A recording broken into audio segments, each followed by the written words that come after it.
Bismillahir-Rahmanir-Rahim. Assalamu alaikum. I welcome all my friends to in today's lecture. The life conditions of Hazrat Ayyub, alaihissalam, will be discussed in detail. Before this, new friends are requested to subscribe to the channel and also press the bell icon on also that you will receive the upcoming date.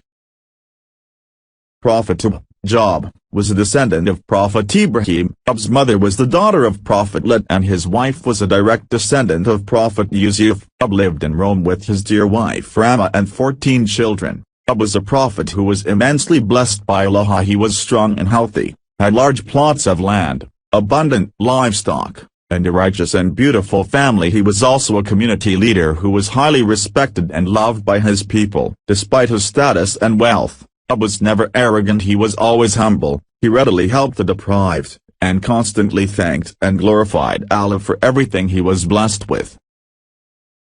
One day, high up in the heavens, the angels began discussing about the best of humans who lived on earth. An angel amongst them said, "The best creature on earth today is a man of noble character who displays great patience and always remembers his generous Lord. He is an excellent model for the worshippers of Allah. In return, his Lord has blessed him with a long life and plenty of servants. The needy and the poor share in his good fortune. He feeds and clothes the poor and buys slaves to set them free. He makes those who receive his charity feel as if they are favoring him. So kind and gentle is he."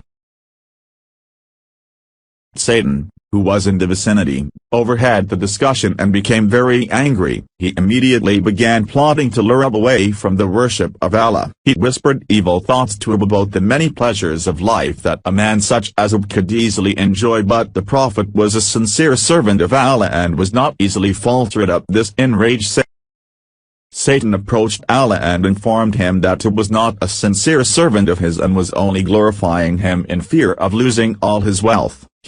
Satan, suggested, "If you remove his wealth then you will find that his tongue will no longer mention your name and his praying will stop." Allah, the All-Knowing, did not believe Satan, for he knew that he was among his most sincere believers and did not worship his Lord for mere material possessions. But he agreed to test him to show Satan the absolute sincerity of his loyal servant. Overjoyed, Satan set out to destroy Prophet Job's wealth. As time passed, Prophet Job's wealth began to diminish. His land, livestock, servants, and money slowly evaded him until he was left with nothing. Immensely satisfied with Job's ordeal, Satan, disguised as a wise old man, approached the Prophet and said, "All your wealth is lost. Some people say that it is because you gave too much charity and that you are wasting your time with your continuous prayers to Allah. Others say that Allah has brought this upon you in order to please your enemies. If Allah had the capacity to prevent harm, then he would have protected your wealth."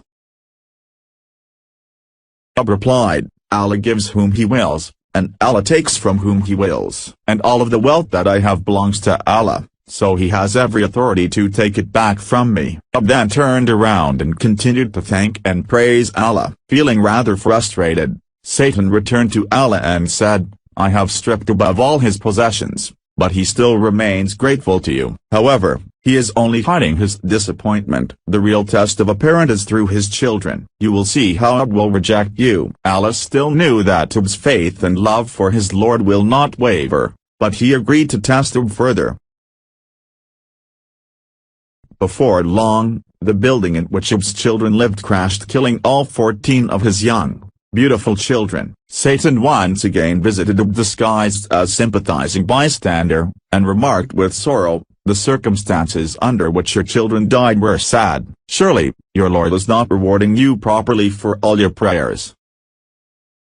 Job responded, "Allah gives me what is good for me, and takes away what Allah sees that is displeasing for him and for me. Allah sees that all of these children may be a strong test trial for me, so Allah took them away from me. Whether a thing is beneficial or harmful to me, I will remain firm in my belief and remain thankful to my Creator."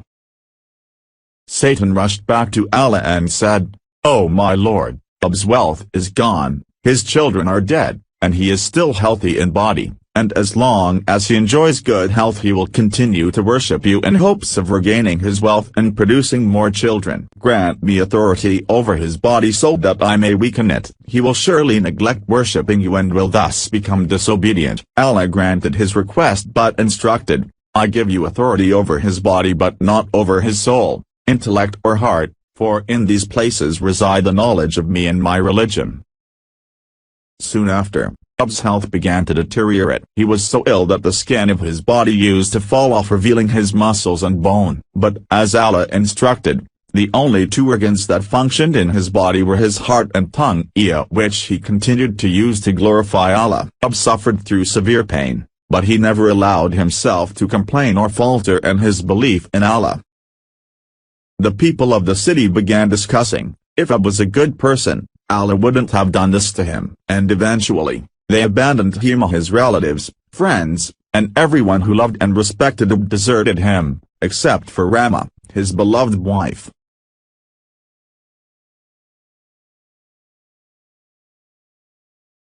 For years Ayyub continued to suffer through his condition, with none but Rama by his side to take care of him. They had no money and no income, so his wife took up a job to provide for him. But the people of the city did not allow Rama to work for long, for they feared that she would afflict them with the same illness as her husband. Ayyub meanwhile, continued to pray to Allah to give him the strength and patience to endure this pain and suffering.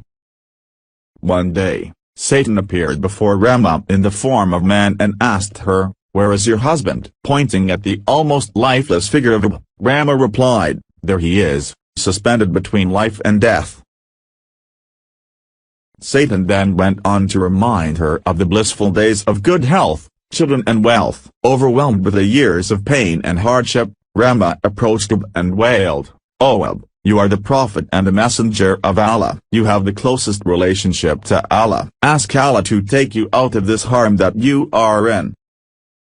Ayyub sighed and replied, "Satan must have whispered to you and made you dissatisfied. Tell me, how long did I enjoy good health and riches?" His wife responded, 80 years or so. He replied, "For how long am I suffering like this?" She said, 7 years. Ayyub then said, "In that case I am ashamed to call on my Lord to remove my hardship, for I have not suffered longer than the years of good health and plenty. It seems your faith has weakened and you are dissatisfied with the fate of Allah. If I ever regain health, I swear I will punish you with 100 strokes. From this day onward, I forbid myself to eat or drink anything by your hand. Leave me alone and let my Lord do with me as he pleases."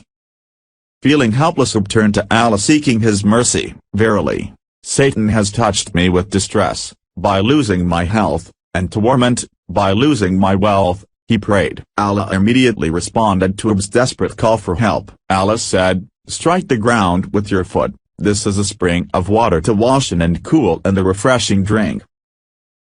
Ayyub immediately performed Allah's bidding. As he struck the ground with his foot, cold water gushed at his feet. As commanded, Ayyub drank and washed his entire body using the water. Within a short while, Ayyub's blisters disappeared, his skin renewed completely and his internal organs began functioning. Indeed, Ayyub was completely cured by the grace of Allah. Rama, who could not stand to be away from her husband any longer, returned home. As she entered their home, she was greeted by Ayyub, whom she did not recognize. She asked him, "Where is Ayyub? Who are you? You look very similar to him." He replied smiling, "It's me." Overjoyed, she immediately embraced him and thanked Allah for his mercy. Ayyub remembered his promise to punish his wife with 100 strokes once he regained his health. He did not want to hurt his beloved wife, nor did he want to break his oath to Allah. So Allah, the Most Wise, instructed Ayyub, "Take in your hand a bundle of thin grass and strike there with your wife, and break not your oath." Allah then restored Ayyub's wealth. Allah sent down a rain of locusts made of gold that fell all around Ayyub. When Ayyub began gathering the gold locusts, Allah asked him, "O Ayyub, have I not made you too rich to need what you see?" Ayyub replied, "Yes, my Lord, but I cannot shun your blessings." Ayyub and Rama were also given back their family. The couple were blessed with 28 beautiful, healthy children of 14 girls and 14 boys. The story of Prophet Ayyub is one adversity mixed with patience. It is easy to be a faithful servant of Allah when everything is going well, but his faith never faltered during difficult times, which is what makes him a remarkable being.